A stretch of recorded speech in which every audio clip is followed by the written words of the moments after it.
দীপা ও সূর্যকে ফাঁকি দিয়ে রিপোর্ট চুরি করতে গিয়েই হাতে নাতে ধরা পড়ে গেল মিশকা। হ্যাঁ বন্ধুরা, অবশেষে সূর্যের কাছেই ধরা পড়ল মিশকা।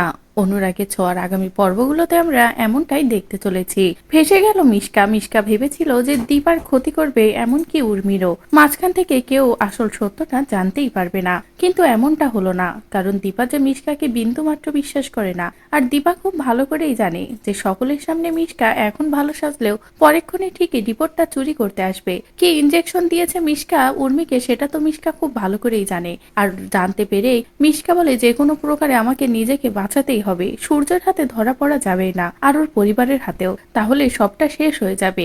দীপা জিতে যাবে, আমি হেরে যাব।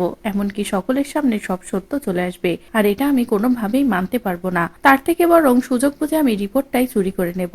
এদিকে রিপোর্টটাও রেডি হয়ে যায়। যখন এই রিপোর্টটা বাইরে দিতে আসবে তার আগেই মিশকা চলে যায় রিপোর্টটা চুরি করতে। রিপোর্ট চুরি করতে গিয়ে রিপোর্টটা যখনই হাতে পায় তখনই মিশকা আনন্দে আত্মহারা হয়ে যায়। মিশকা বলে, ব্যাস, দীপার সব খেলা এবার শেষ করব আমি। বলে রিপোর্টটা নিয়ে যখনই বেরোতে যাবে ঠিক তখনই দীপা সূর্যকে নিয়ে এসে হাজির হয় আর বলে, ওই দেখুন ডাক্তারবাবু, আমি জানতাম আপনার বন্ধু ঠিকই রিপোর্টটা চুরি করতে আসবে, এই জন্য আমিও ওকে নজরে নজরে রেখেছিলাম।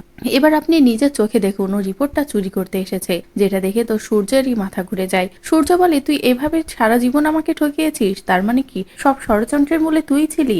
এ যাবৎ যা কিছু হয়েছে। তখনই মিশকা কি বলবে ভেবে পায় না। এদিকে দীপা বলে, আপনি এখনো বুঝতে পারছেন না? এই সব কিছুর পিছনে আপনার বন্ধুরই হাত ছিল, যেটা আমি আপনাকে অনেক আগেই বোঝানোর চেষ্টা করেছি, কিন্তু আপনি বোঝেননি। এরপরে সূর্যেরও চোখ খোলে। তো বন্ধুরা, এবার যদি সত্যি রিপোর্ট চুরি করতে গিয়ে মিশকা এভাবেই ধরা পড়ে যায়, তাহলে সেটা দেখতে তোমাদের কেমন লাগবে কমেন্ট করে জানাও। পরবর্তী আপডেট পেতে চ্যানেলটি সাবস্ক্রাইব করো।